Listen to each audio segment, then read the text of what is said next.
জয় গৌর, জয় নিতাই। আজ 27শে জ্যৈষ্ঠ 1433 ও 11ই জুন 2026 বৃহস্পতিবার, একাদশী কমলা। এই কমলা একাদশীর দিন আমি শ্রী চৈতন্য চরিতামৃত পাঠ করছি। আজ আমি পাঠ করছি শ্রী চৈতন্য চরিতামৃতের মধ্যলীলা দ্বিতীয় খণ্ড, পঞ্চম পরিচ্ছেদ।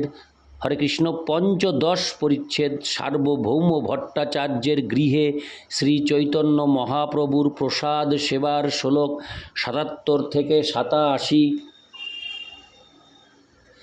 অচ্যুতম কেশবম কৃষ্ণ দামোদরম রাম নারায়ণম জানকী বল্লভম। শ্লোক 77।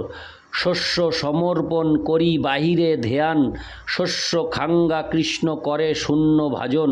শ্লোকার্থ। সেই শ্বাস শ্রীকৃষ্ণকে নিবেদন করে বাইরে এসে তিনি ধ্যান করেন, তখন শ্রীকৃষ্ণ সেই পাত্রে রাখা সমস্ত শ্বাস খেয়ে ফেলেন। শ্লোক ইতি। শ্লোক 77। শ্লোক 78।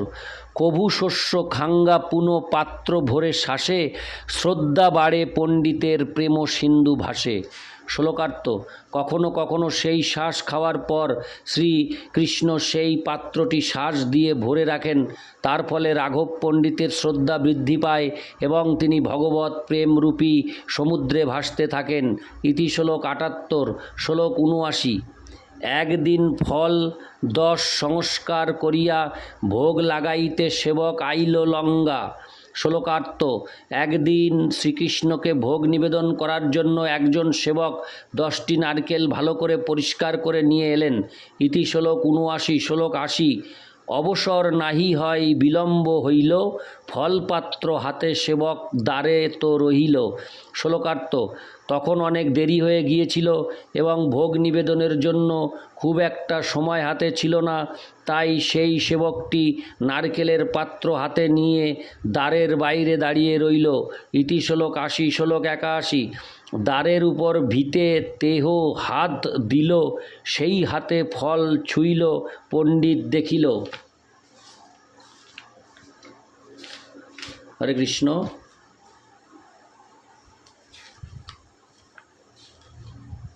হরে কৃষ্ণ। হরে কৃষ্ণ। পণ্ডিত দেখিল। শ্লোকার্থ। তখন রাঘব পণ্ডিত দেখলেন যে সেই সেবকটি দ্বারের উপরের ভিতে হাত দিল এবং তারপর সেই হাত সেই নারকেল স্পর্শ করল। ইতি। শ্লোক 81। শ্লোক 82। পণ্ডিত কহে, দ্বারে লোক করে গতায়াত। হরে কৃষ্ণ। করে গতায়াতে, তার পদধূলি উড়ি লাগে উপর ভিতে। শ্লোকার্থ। রাঘব পণ্ডিত তখন বললেন, এই দ্বার দিয়ে বহু লোক যাতায়াত করে, তাদের পায়ের ধুলো উড়ে গিয়ে উপর ভিতে লাগে। ইতি। শ্লোক 82। শ্লোক 83। সেই ভিতে হাত দিয়া ফল পরশিল। হরে কৃষ্ণ। পরশিলা, কৃষ্ণযোগ্য নহে ফল অপবিত্র হইলা। শ্লোকার্থ। সেই ভিতে হাত দেওয়ার পর সে সেই নারকেল স্পর্শ করেছে, তার ফলে সেই নারকেল অপবিত্র হয়ে গেছে, এখন আর তা শ্রীকৃষ্ণকে নিবেদন করার যোগ্য নয়। তাৎপর্য। শ্রীল ভক্তি সিদ্ধান্ত সরস্বতী ঠাকুর বলেছেন যে রাঘব পণ্ডিত সূচিবায়ু রোগগ্রস্ত ছিলেন না, তিনি এই জড় জগতের জীব ছিলেন না। নিকৃষ্ট চেতনায় যখন জড় বস্তুকে চিন্ময় বলে গ্রহণ করা হয়, তাকে বলা হয় ভৌমে ইজ্জধি। রাঘব পণ্ডিত ছিলেন শ্রীকৃষ্ণের নিত্য সেবক এবং তিনি সব কিছুই কৃষ্ণ সেবা সম্বন্ধে দর্শন করতেন। তিনি সর্বদাই কৃষ্ণ সেবায় সব কিছু নিয়োগ করতেন, সেই অপ্রাকৃত চিন্তায় মগ্ন থাকতেন। কখনো কখনো কনিষ্ঠ শ্রেণীর ভক্তরা জড় শুদ্ধ অশুদ্ধ বিচার করে রাঘব পণ্ডিতের অনুকরণ করার চেষ্টা করে। এই ধরনের অনুকরণ চিন্ময় স্তরে উন্নতি লাভে সাহায্য করে না। শ্রী চৈতন্য চরিতামৃতের অন্তলীলায় 4:174 বিশ্লেষণ করা হয়েছে। ভদ্রাভদ্র বস্তু জ্ঞান নাহি অপ্রাকৃতে, অর্থাৎ অপ্রাকৃত স্তরে উচ্চ নিচ অথবা শুদ্ধ অশুদ্ধ বিচার নেই। ভালো মন্দ বিচার জড় স্তরে রয়েছে। চিন্ময় স্তরে সবই সৎ বা পরম মঙ্গলময়। দ্বৈতে ভদ্রাভদ্র জ্ঞান ও সব মনোধর্ম, এই ভালো এই মন্দ এই সব, হরে কৃষ্ণ, এইসব ভ্রম।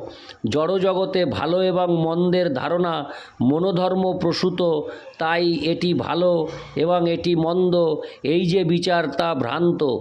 চৈতন্য চরিতামৃত 4:176।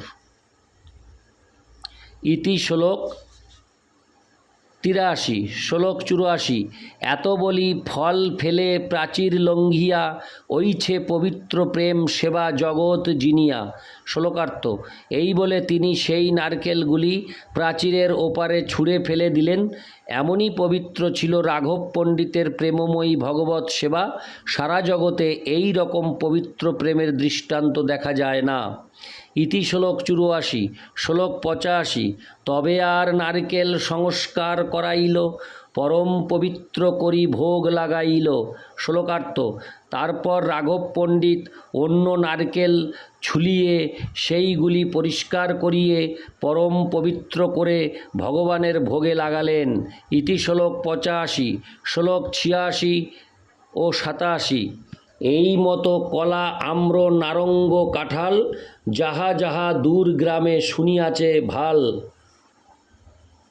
হরে কৃষ্ণ, শুনিয়াছে ভালো, বহুমূল্য দিয়া আনি করিয়া যতন, পবিত্র সংস্কার করি করে নিবেদন। শ্লোকার্থ। এইভাবে তিনি ভালো কলা, আম, কমলা, কাঁঠাল ইত্যাদি ফলের খবর পেলেই দূর দূর গ্রাম থেকে সেগুলি বহুমূল্য দিয়ে যত্ন করে কিনে এনে সংস্কার করে পবিত্র করে ভগবানকে নিবেদন করেন। ইতি শ্লোক 86 ও 87। অচ্যুতম কেশবম কৃষ্ণ দামোদরম, রাম নারায়ণম জানকী বল্লভম। জয় গৌর, জয় নিতাই।